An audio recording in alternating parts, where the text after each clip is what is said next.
Hey all the future assistant professors, welcome back to English by Pooja Singh. Today we are going to talk about most repeated PYQs in language and linguistics. Yes, and it may look difficult, but it is one of the most scoring unit in your UGC Net English. So today we are going to talk about the most repeated PYQs from 2020 to 2025 and also the most expected topics like caesura, phonetics, pragmatics, manner of articulation. So stay tuned and make sure you answer before I reveal the solution, okay? And let's see how many of you get right. So without any delay, let's get started. The very first question is that choose the correct events corresponding with their year. So in language and linguistic everything will come up. Wherever the language is concerned, जहाँ भी language की बात होगी, there will be this question, okay? And these all are PYQs minded from 2020 to 2025, okay? The Official Language Commission submitted its report in 1936. The ELTI was established in Allahabad in 1954. The Central Institute of English and Foreign Languages was established in Hyderabad in 1958. National Policy on Education came in 1960 and the NEP and POA came in 1986. So this was more of factual question. ये बहुत ज़्यादा factual question था, तो you have to memorize it, mug it up, because इसका और कुछ options नहीं है. What you can do is you can understand by revising this question particularly by 5 times 6 times कि हाँ ठीक है. After this question you should be memorize कि हाँ अगर ये question अगर फिर से आता है या इस 5 statements से अगर कोई और statement आता है तो you would be able to answer it. Let's see the answer. The very first answer is correct, that is B, C and E. B, C and E. So B, C, E is correct. The first ELTI was established in 1954, okay?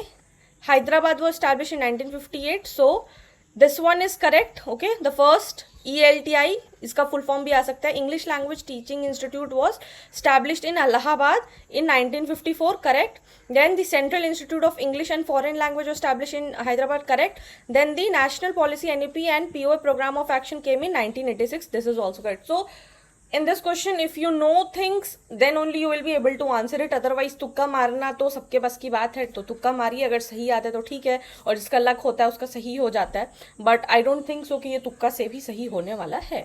Okay, yes. Question number 2. According to the 1991 census, languages are considered scheduled language.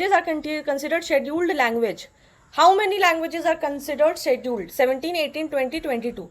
The answer is 18. So according to the 8th schedule, which schedule? 8th schedule, the Indian Constitution, there were 18 scheduled languages until the 71st Amendment 1992 added more, okay?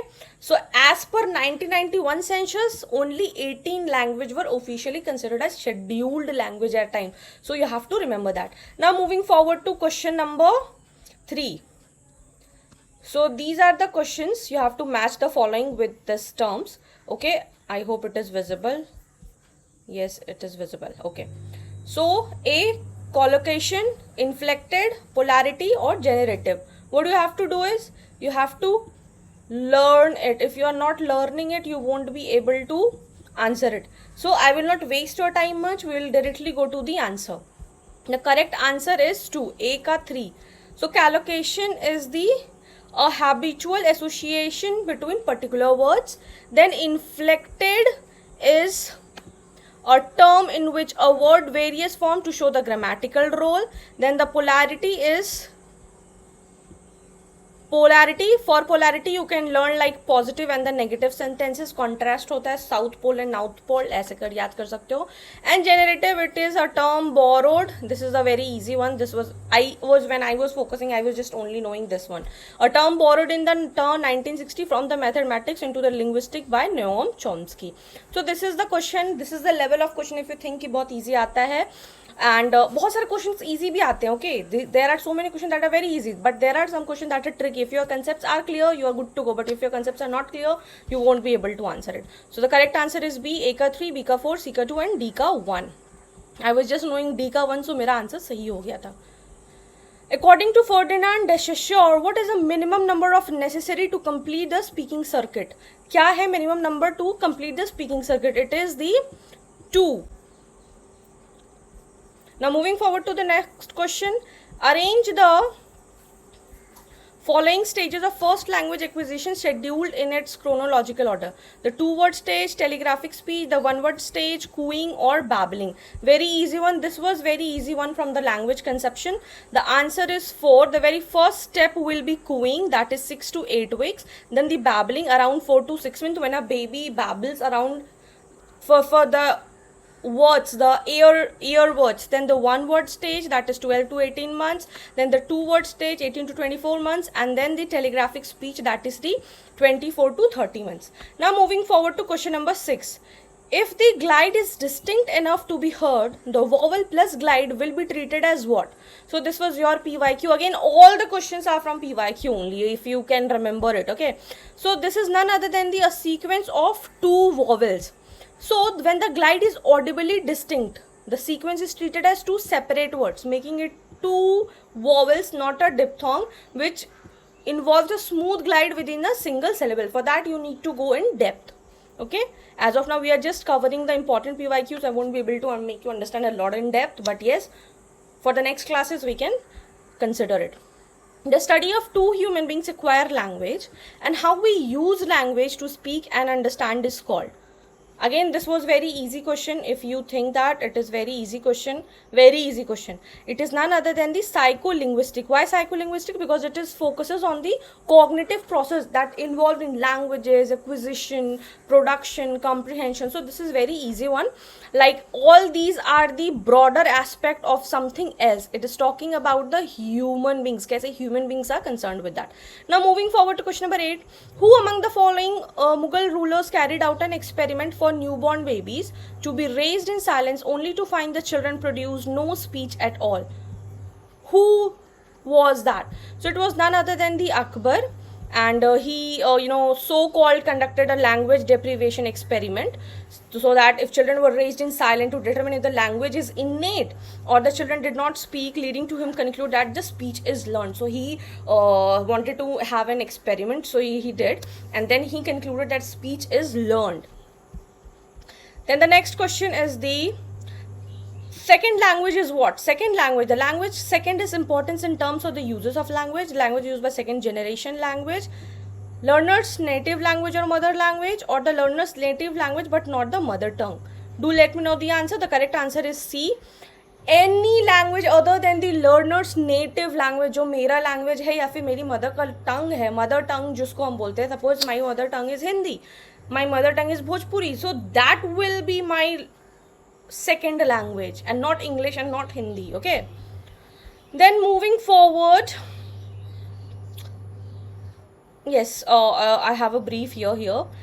A second language, L2, refers to broadly to any language or a person learns their native language. L1 has already been established. It does not literally have to be the second one numerically. It simply functions as an umbrella for any non-native language, regardless of whether it is a daily for communication, work or travel. Understood? Now moving forward to question number 10. When a learner's second language learning system seems to be freeze or stuck at some or more less deviant stage, that phenomena is known as what? जब learner second language में freeze हो जाता है और कुछ नहीं बोल पाता, तो उस phenomena को हम लोग क्या बोलते हैं? उस phenomena को we say fossilization. Why fossilization? And this was a term coined by, ये भी आपके question में आ सकता है in the most expected question. Who termed the coin fossilization? So it was Larry Sanger, 1972. It described the process where incorrect linguistic features like errors in grammar, pronunciation or vocabulary become permanently fixed in person's second language usage. So this was often correct the stuck habits. Okay, now moving forward to question number 11. Integrative motivation refers to, what does it refers to? It refers to the language learning for personal growth and cultural enrichment. Okay, then moving forward to question number 12. In 1835, which of the following languages was replaced by English as the official language of the East India Company? Again, this is very important. It can come again and again because this is something that everybody should know. So it was none other than the Persian language. So under the English Education Act 1835, by Lord Macaulay's famous minute on Indian education, the British East India Company officially replaced Persian, which had been the traditional court and the administrative language of the Mughal Empire, with English for administration and higher education purposes in India. Okay, now moving forward to question number 13. Which among the following argued that the children learned language based on the behaviorist reinforcement principle by associating words with meaning?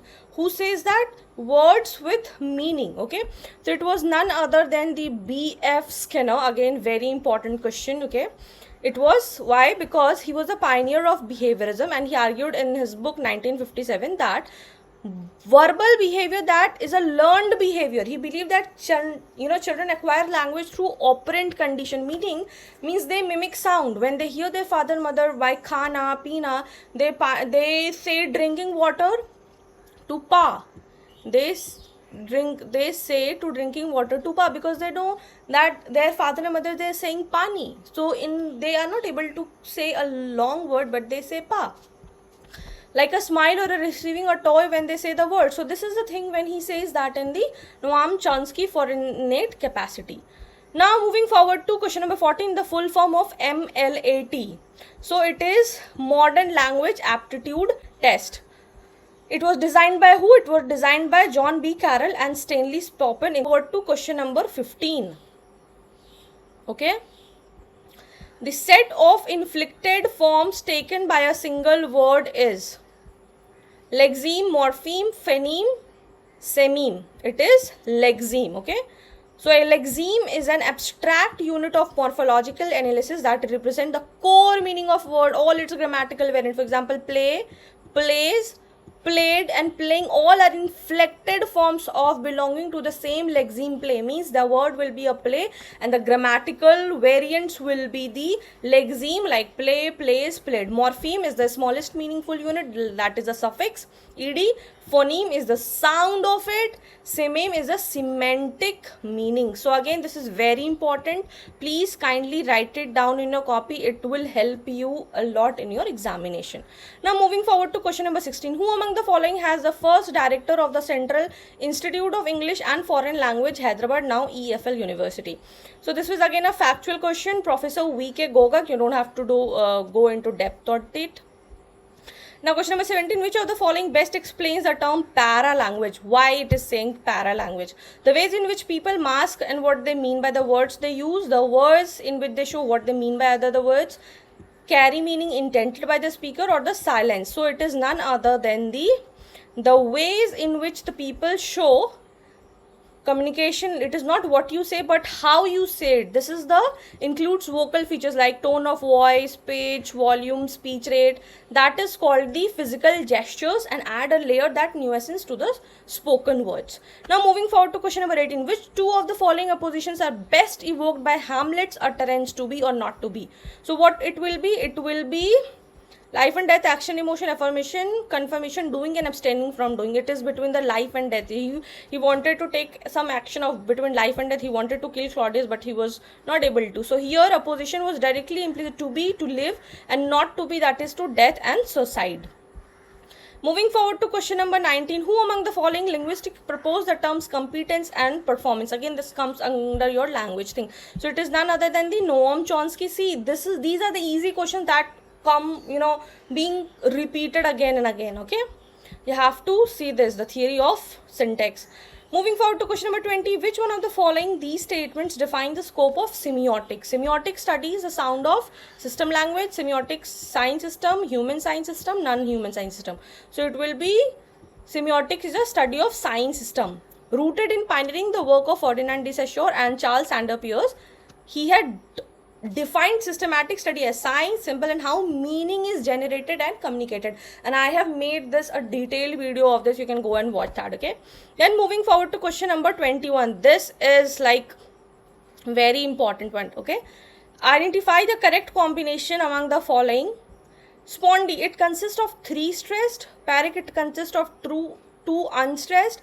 Amphithecar, it is metrical foot of 3 syllables. It is this question I will mark as tough because we are not habitual of reading this all, but yeah, this is tough.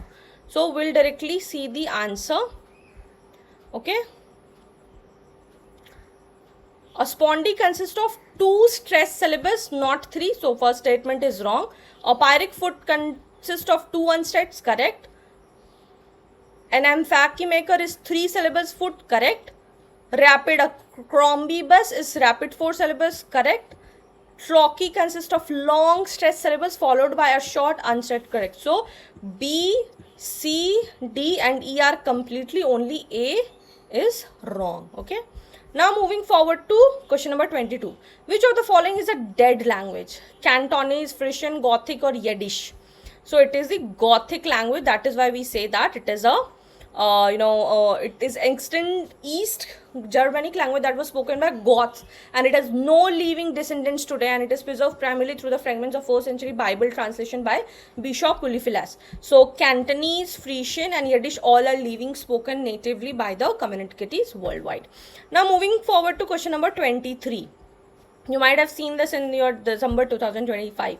Which type of speech sound is produced by completely blocking the airflow in the vocal tract, allowing air pressure to build up the sound, the barrier, then releasing it with a small burst of sound? What does it? Fricative, plosive, nasal, approximant. So it is the plosive. You have to stop things. For example, it is a 3-stage process. Okay. You build up the air closure, start an audible. For example, P, B, T, D, K, G. So you have to keep some air pressure in this, then you hold it and then you like boom.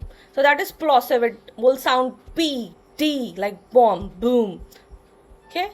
Moving forward to question number 24. A speech sound that is articulated using both the upper and lower lips together, such as P, that I have written for your understanding, P, B and M. So it is bilabial, labodental, alveolar or velar. So it is bilabial. Okay. So the term bilabial means 2 lips, bi means 2 and labia means lipping. So when you pronounce words like pat, bat, mat, the primary construction or closure occurs when your upper and lower lips press together. So this is your phonetics, real phonetics question. Question number 25. What is the primary articulatory difference between the speech sound P and B? So what will be the primary difference? Place of articulation, manner, voicing or nasalization? It is the voicing, state of the glottics, P, B. So when you say B, it comes from the throat. When you see P, it directly comes from the mouth. Okay. Okay, the vocal cords do not vibrate when it produced P, but when you see B, it vibrates during the articulation. That's what I explained you. Now, question number 26. Speech sounds produced by bringing 2 articulators close together to form a very narrow channel, forcing the escaping air stem to pass through the audible friction or a hissing sound are called affricates, fricatives, lateral aporemecs or plosives. So this is fricatives. Fricatives means vocal tract is constricted but not completely blocked. The air squeezed through tiny gap, creating continuous triplicate fricatives like F, V, theta, eta, S, Z exist. Like it, you will understand that when you will talk. Question number 27. When the tip or blade of the tongue make contact with the bony ridge sitting behind the upper front teeth, the resulting speech sound I have given for your exam, for your reference. This will not be included in your question. Like T, D, N, S. So palatal, dental, alveolar, velar. So it will be alveolar. When your upper front teeth will, they like T, D, N, S. So it will be behind of it. Okay. Now question number 28. Which complex speech sounds begin as a complete closure of the vocal tracts like a plosive but are released slowly with a continuous audible friction like a fricative? Glides, liquids, affricative, plosives. So it will be affricates. Okay. Affricates, like it will be 2 combined plosives and fricatives. Now moving forward to question number 29. For a speech sound classified as nasal such as M, N, eta, what happened to the well soft palate during articulation? So it must be lowered to allow air to escape freely through the nose. Okay. Moving forward to question number 30. The speech sounds K, G, as heard as cat or gate are produced by raising the back of the tongue against the soft palate. These are classified as palatal, velar, glottal, or alveolar. So when you are saying soft palate, it will be velar. Okay. So this was your top 30 questions of language and linguistics. So do let me know your scores in the comment section. Hope you have seen the full video. Do let me know your answers in the comment section, and also if you want any video to be made by me, please do let me know in the comment section that ma'am, yes, this video, this particular topic I want to be explained. I will definitely going to explain it.